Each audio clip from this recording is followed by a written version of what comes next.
dealing with people and stuff, and I've heard different things and stuff like that, about how they feel about this, how they feel about that, and some of these people just don't get it, that, you can be the hardest of the hardest gangsters, and if they say you ain't going to put it out, you ain't going to put it out. Is that true? Is that true, Professor Griff? That's absolutely true, simply because they already have their 2 or 3 year agenda already written out. Mm-hmm. If you don't fall in line with what their agenda is, they're not even taking a second look at you.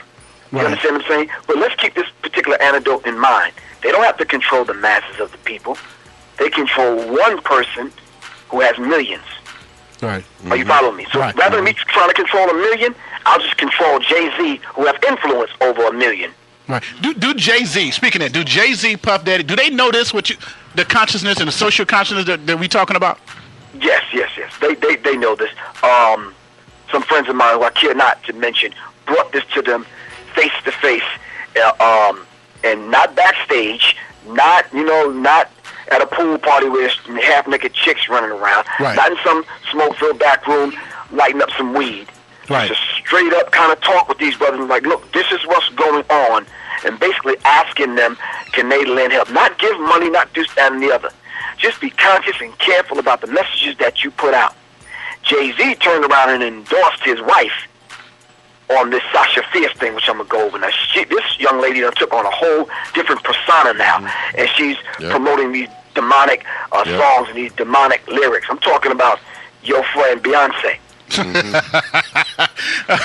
Now, we're going to dive into that because a lot of women pattern themselves after Beyonce. Not only the look, the behavior, how she sounds, and that kind of thing.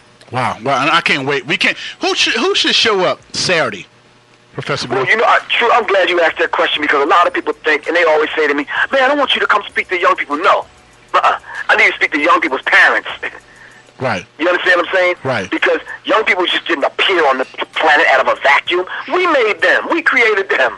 That's right. Are you following me? That's right. So if the young people show up, I want sending a message out to the young people. Grab your dad by his hand. Mm-hmm. He can bring his old Public Enemy albums. I'll sign a few of them, but I need them there. Right. Because I need to pass on some lessons and a methodology to him to control his cousin, his nephew, and his little niece. Right. That average cat that want to be up in the rap game, playing parking lot pimp, balling out of control, I need to talk to him too. Right. And the hardest thug, I need him on the front row. The hardest thug. All right. Yeah, seriously. Right. Seriously, because he's not going to get this lesson unless he go to jail. And I'm trying to prevent that. Right. I need to talk to some probation officers, tell them they need to have some of their clients done in. That's the case. Exactly. Yeah. And then another thing I wanted to ask you, Professor Griff, how do you feel when you hear the Jay-Z's and the Eminems, and I can name quite a few, the Game, a few more of these rappers that's out here telling people like you to go sit your old so-and-so down. I can't repeat what they say on the radio right now, but how do you feel when you hear them, give this degrading the old school players who open up the doors? Yeah, who open up the doors, because if it wasn't for people like you, KRS-One, Chuck D, Paris, MC Light, Queen Latifah, Grandmaster Flash, and the Furious Five. The list can keep going. Cool Hand Herc. I can keep going on and on and on, brother. But if it wasn't for y'all, learning and teaching, what would these idiots be? So how did they feel? They'd probably be dead, personally speaking. But when they start talking about, I don't really understand what they mean. I just turned 49. I could outrun, jump, box, any of them. Any of them. Right. The best That's of them. how I feel. 20 years my younger. Right. You understand what I'm saying? Right. Wow. So I know they're not talking about me. Maybe they talking about Flavor Flav or somebody. They ain't talking about me. Right. But and I to answer that question directly, isn't it ironic that they would have that kind of sentiment after they sampled Parliament Funkadelic, after they sampled the Ohio Playing Stevie Wonder, after they sampled James Brown, Sly the Family Stone, and now all of a sudden you made millions, and now you want to turn around and call these people, stop that. That's a big contradiction. If it was not for not only the civil rights movement and those heroes and sheroes, if it was not for those that laid the base that black music would even survive through the church, through gospel, through the blues, through rock and roll. You understand what I'm saying? Right. Through soul.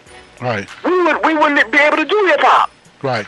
Right. Because when we reach back into our grandmother's and mother's closet to snatch those old records to find a beat or a bass line or a kick drum, it was those artists that survived through the turbulent 60s, that survived through slavery, that survived and black music stayed alive through the church, that we could even sample that music today.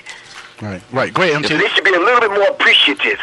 If I can ask I'm talking about Mahalia Jackson and everyone that came through definitely. the church. Right. That's right. That's right.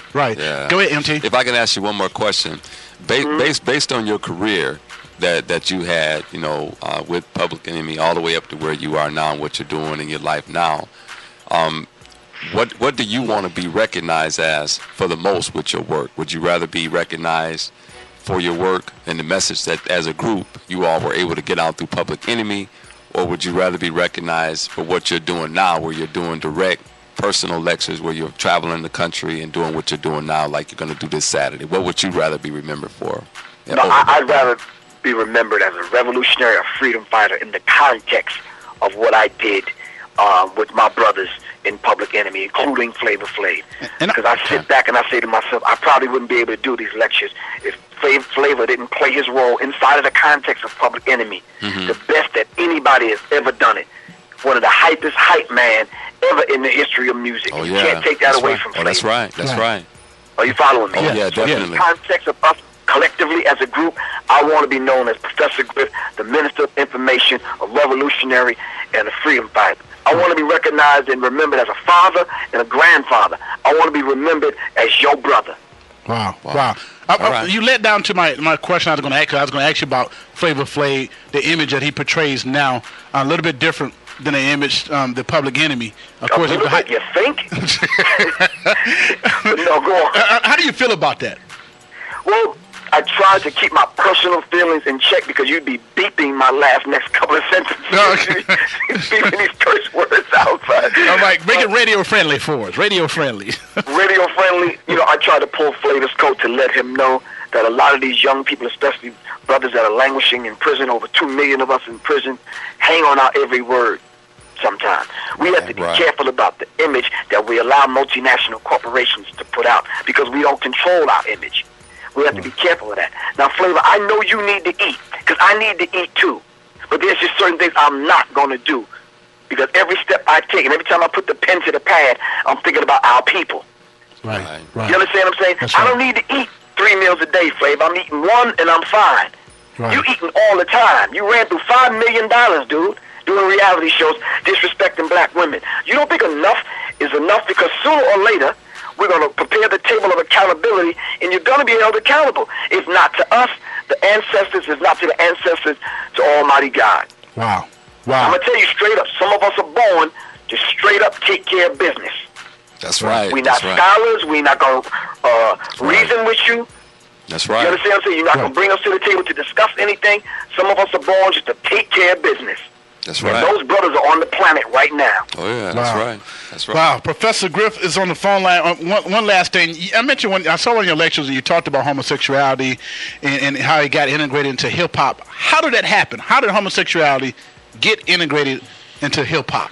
Not only homosexuality. Promiscuity. All the criminal element, pornography, married itself onto hip-hop to gain a wider acceptance and to gain a wider audience. Hip-hop was the thing. Let's just jump on the train. Right. You understand what I'm saying? Right. We can do our thing on the underground like hip-hop did it. You understand what I'm saying? We can have our own parties. We can exist side by side with hip-hop in a whole different world. Right. The criminal element did it. Pornography did it. The homosexual community did it. And now you see gospel trying to come on over, calling hip-hop the secular music, but nonetheless, you find Christian rap artists with the same kind of beat, the same, almost the same everything, except they mention Jesus once or twice, that's it. Yeah, Kurt Franklin. Exactly, so it's basically the same thing. It's the same spirit that goes into it. The greed. Because we're getting the same outcome. Right. So not only homosexuality, which I don't beat up on the homosexual. You understand what I'm saying? That's right. I just say when we prepare that table, we got to invite the homosexual too. That's right. Because we have something to discuss. Wow. And a lot of people say, well, you know they're going to shut you down. I said, what do I care? Right. What do I care? They don't pay my tab. Right. Right, right. And have you had that run-in in which they want to discuss your opinion on no, not only that. I mean, came to the front of the stage and just like cursed me out. Right. Wow. Cursed me out and until I had to run up on him and tell him, look, I'm not that dude. Right. Seriously. I was that other dude before Professor Griff. So we're going to have a level of respect here and then we can dialogue. But you running up on me like that, you know that ain't going to work with me. Right. I ain't never been no punk. That's right. Professor Griff on the phone line coming to town this weekend. What about kids who don't have the father in their life, but they want to come to this event? Well, I'd say what we should do, Black Dot came up with this concept. And this is real. I don't know if you want to repeat this or you want to make pamphlets out and put it out or commercials. We're going to approach all the drug dealers, and we're going to have the drug dealers sponsor a kid. Now, you selling drugs, and we've already talked to you. You already been in and out of jail 8 times. Right. We know you ain't going to change. Right. So rather than deal with you the way we want to deal with you, right. we're going to have you sponsor a child from the time they're born to the time they graduate college. You're going to be responsible for that particular child. You want to be in the community destroying lives? You're going to be responsible for one. Not only that one, but the ones you created in 2 or 3 different states. Are you following me? Right. So the real men, we're going to stand up and we're going to put pressure on them intellectually. We're going to put pressure on them to have them sponsor someone. When Professor Griff come to town, we're going to send out a message like this to the drug dealers. Look, straight up, we know who you are. We know what you're doing. Right. All right?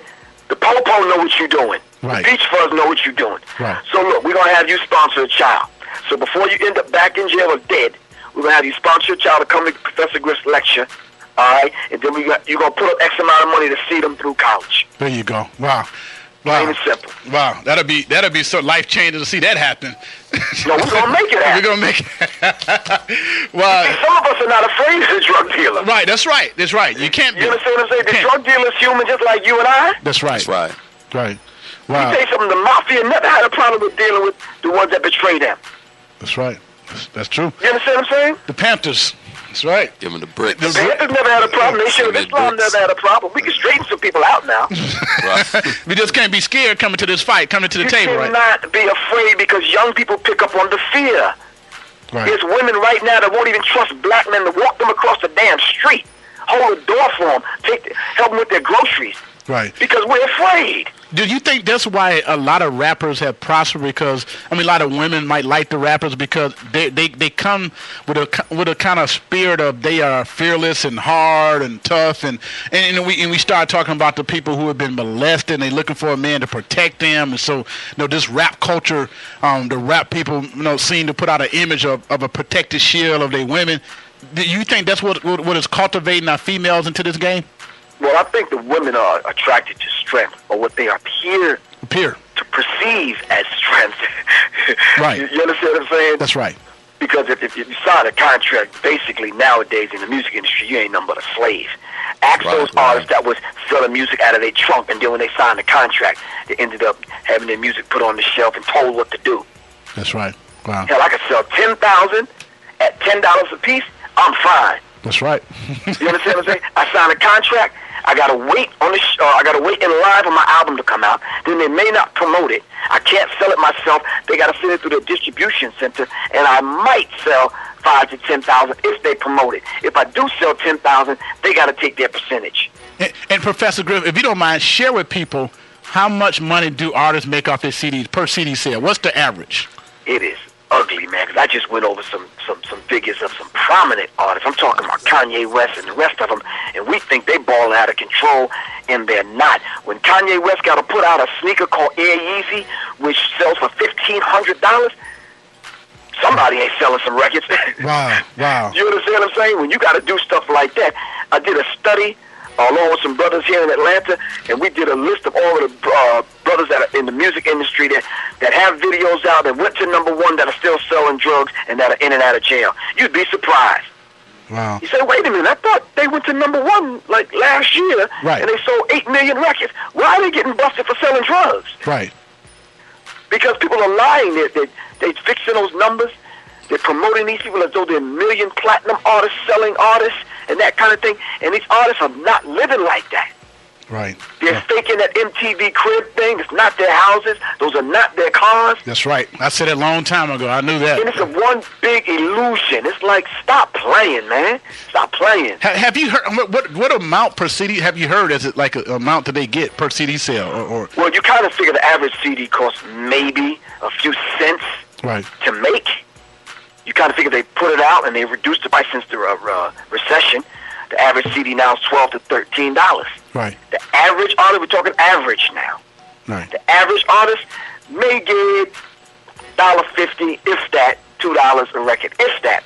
Right. If you got a decent